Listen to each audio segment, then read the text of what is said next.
नमस्कार मो ना बसंत कुमार पाणिग्राही मु Indo global social service society आज स्टेट कोऑर्डिनेटर कार्यरत। Indo global social service society सुपोषण नामक गोटे कार्यक्रम कोरापुट एंड कलाहांडी डिस्ट्रिक्ट रे कार्यरत करुच्ची।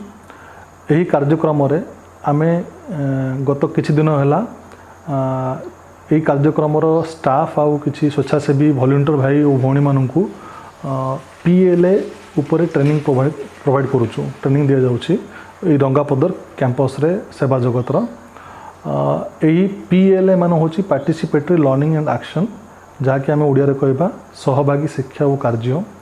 यही कार्यक्रम मुख्य उद्देश्य होची कि वॉलंटियर और स्टाफ भाई भौणी माने किपरि गाँव रे जाकि सहभागी शिक्षा और कार्यर बैठक करिकि गाँ मानक ठारू सेमानकर समस्या विषय रे अवगत होई सेमानक समस्यार समाधानर बाट खोजी आउ ताकू कार्य परिणत करवा होची तांकर मुख्य काम।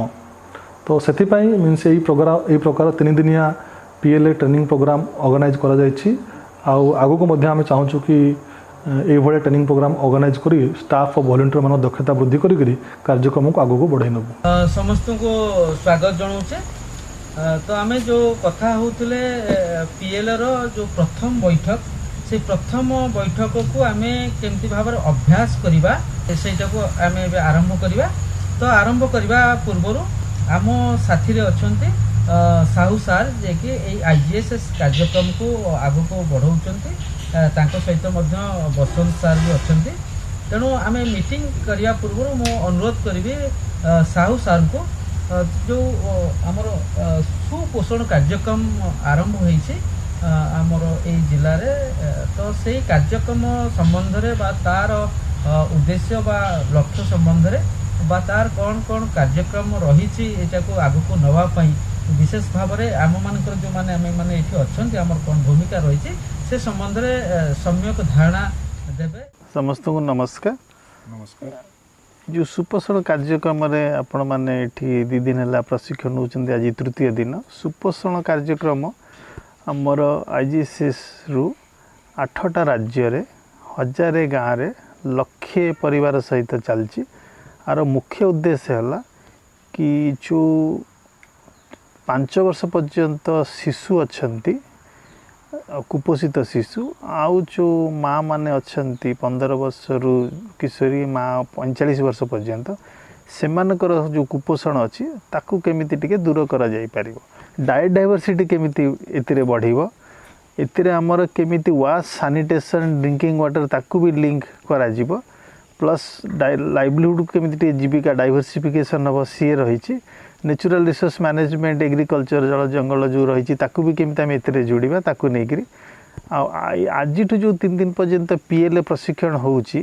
PLA जोटा हमें सुनिले वर्तमान की सहभागी शिक्षा एवं कार्यक्रम सहभागी शिक्षा कार्यक्रम ये गोटे पद्धति इतिरे आमे कोनोसी प्रकार गोटे स्पेसिफिक मेथड रे प्रोग्राम रे अछि सेया नै कि से जिंस करबानी गाँव लोक माने जो मानकर कुपोषण समस्या रही तांको निजर जो संसाधन रही से माने तांकर समस्या को चिन्हट करिवे तांको पाखरे जो संबल अच्छी स्किल अच्छी आउ जो गवर्नमेंट प्रोग्राम अच्छी ताकू केमिति नै किरी सुपोषण आड़ को अग्रसर हे आमे से गोटे माध्यम आमे से प्रोसेस को आपण माने जो इतरे प्रशिक्षण नौचंती न्यूट्रिशन वॉलंटियर आपण माने हेले मेन एतिरे। तेणु प्रथम अध्याय ज्योतिक एक्सरसाइज आपण माने जो सेशंस प्लान शिखिबे से अनुसार जाई कि आपण माने पुणी जो कम्युनिटी रे काम करछंती ताको से अनुसार शिखिबे। कोन थिला PLA चक्र PLA कौन PLA चक्र को जानिबा वो कुपोषण चक्र को जानिबा।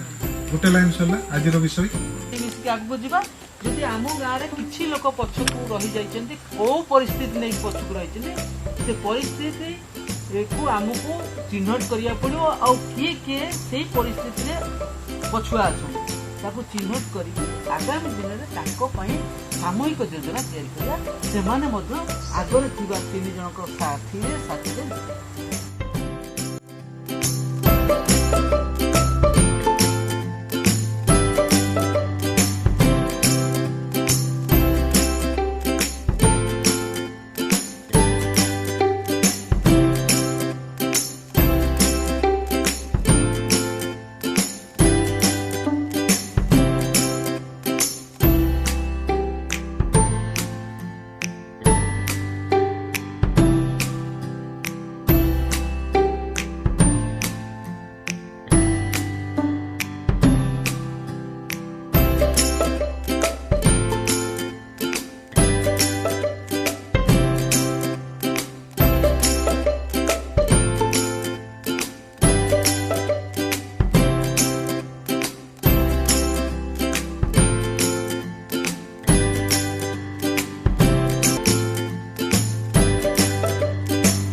यही कहानी रू आम जानिबा जे जो समस्या गुड़िक होइछि से समस्या गुड़िकर कारण कौन एवं तार प्रभाव कौन पड़े।